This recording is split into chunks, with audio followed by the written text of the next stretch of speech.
Name is Arthur Agee, and I was in the documentary movie 1994, Hoop Dreams. 3 guys showed up in my area on the west side of Chicago, and they wanted to do a PBS special about how the basketball is played in the inner city. And I was one of the subjects that they chose, and when it first started out, I thought the movie was just going to be about basketball, about different courts in the area on the west side of Chicago. Several years later, it blossomed into something else that my mind couldn't even have fathomed. It was seen all over the world. It was one of the #1 documentaries, sports documentaries that was ever made. And I just want to say that I'm really humble and blessed to be a part of this film and to be part of the Kartemquin family. My life before, I was just a regular kid, growing up on the west side of Chicago at 14 years old. I always wanted to go to college and play basketball. I wanted to follow the route that Isaiah Thomas went through. And before that, everything was just going normal as like any other kid. But when Hoop Dreams came out in 1994, it changed my life tremendously. Everyone knew who I was from my high school, from college, from across overseas, Australia, Argentina, Croatia, China, Japan. This movie just blossomed me into things that I wanted to succeed in life, as far as directing, producing, acting. And because of this film, I majored in radio and television at Arkansas State University in Jonesboro. So from before to after, it was no comparisons. Before, I was just a regular kid. After the film, I'm a famous movie star. I say it was probably the second week of shooting at my house with Peter Gilbert, Fred Marks, and Steve James. And they told me that they were gonna tell my story the way that I told it to them, the way that they shot it.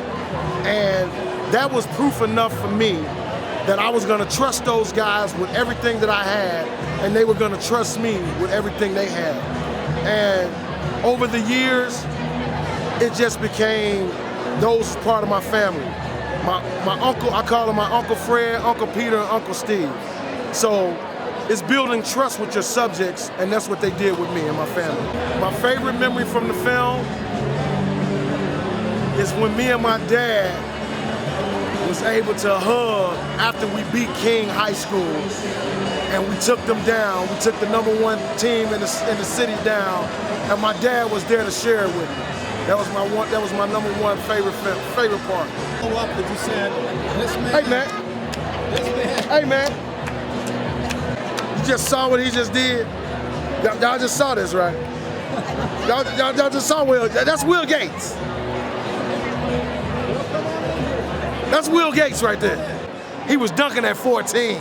I wanted to do that. At Burger King, Whopper he stole from me in 1987. Mr. G. I want that Whopper burger back. That thing cost me $4. Hey. It was a 2-for-2 special. He had $50 for the whole weekend. I went over to his house, hung out with him. We spent all his, well, I ate all his money up. All the money. I ate all his money up. And then I left and took the bus back to the west side. And I ain't seen him since. He ain't seen me since. Today, the first time I seen him, man, in 40 years. Hey. Hoop Dreams celebrating 30 years, y'all. 30. I know it's been 21 since it's been in the movie, but it's been 30 for us. 30 for us. 30 years, that's real talk. Yeah. Still keeping the dream alive, working the dream. Listen, CYD, control your destiny. And passing the dream on. What's your favorite moment from Hoop Dreams? What's your favorite? Actually, my favorite moment was, man. Come on now.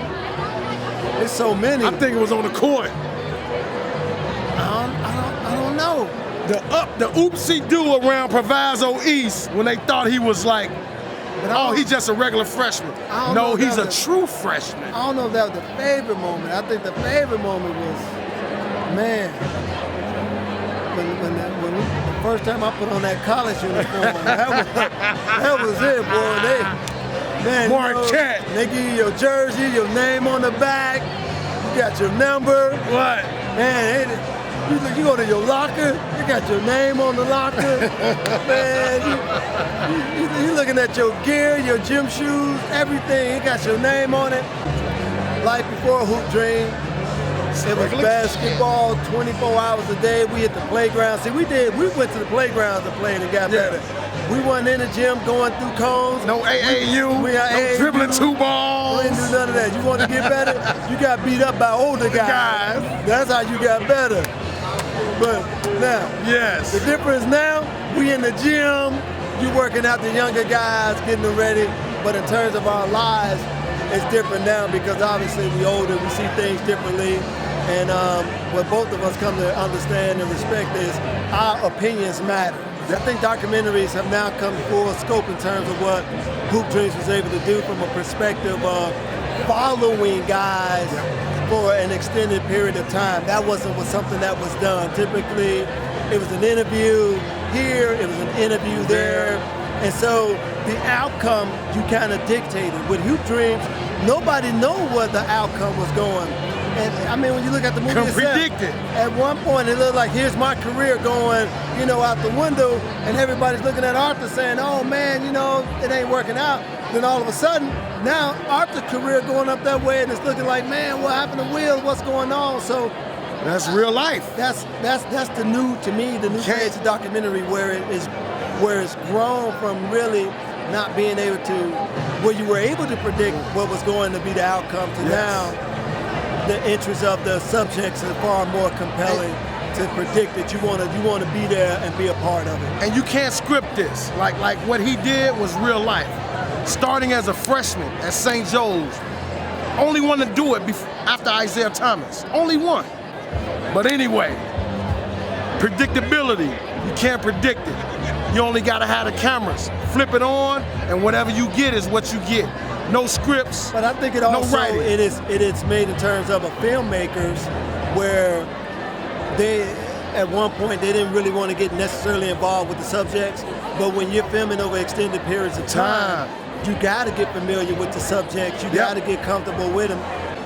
Initially, we recognized the camera, but then as it got on, we knew it was always there. But because it was our lives and we were just living, you couldn't control that moment. Right. So, for example, you see when the lights go off, there was nothing they can do to control that moment. Steve them just happened to capture it that day. With the knee injury, you can't control that moment. When I had my daughter in high school, you can't control that moment. Those were just there. So it wasn't that you forgot about the camera. I think for both of us, we just didn't care anymore. We didn't care anymore. So it had been around for so long, we still gonna live our lives no matter what. But it's also us being familiar with the filmmakers, and that's what I was saying earlier. We got so comfortable with them that it really went from almost like shooting home video than it was doing a documentary. How did you trust these men? You know what? Out of nowhere. It was interesting. They were already filming Arthur. I was already going to St. Joe's. So when Arthur came out in the beginning of the film and he was there and he was playing against Isaiah, well, I was at the camp already. They just couldn't film me because I hadn't had a conversation with them. Right. So once we had a conversation that day, they told me about what they wanted to do.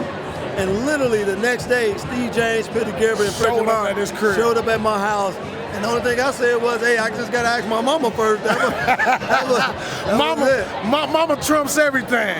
That was it. How we used to celebrate? You're champ. Oh, man.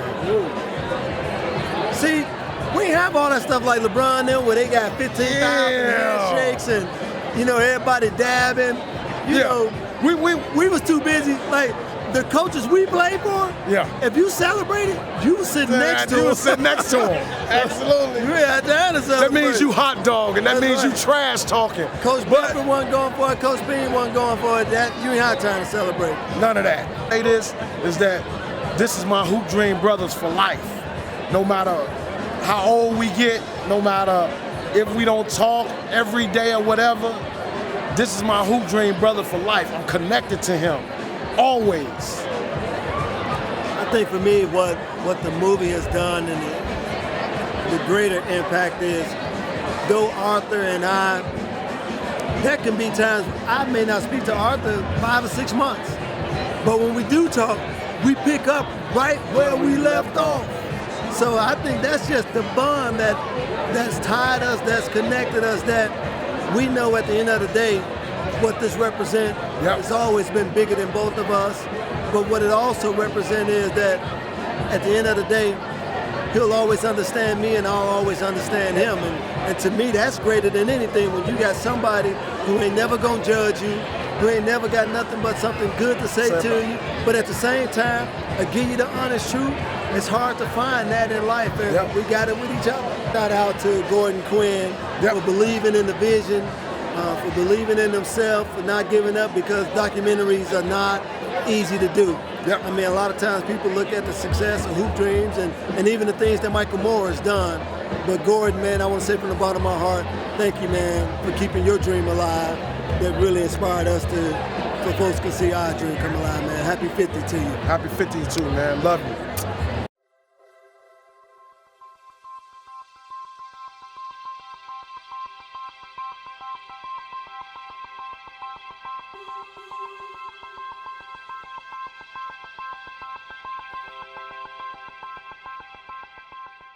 Democracy through documentary. Forever, baby. Love. Peace.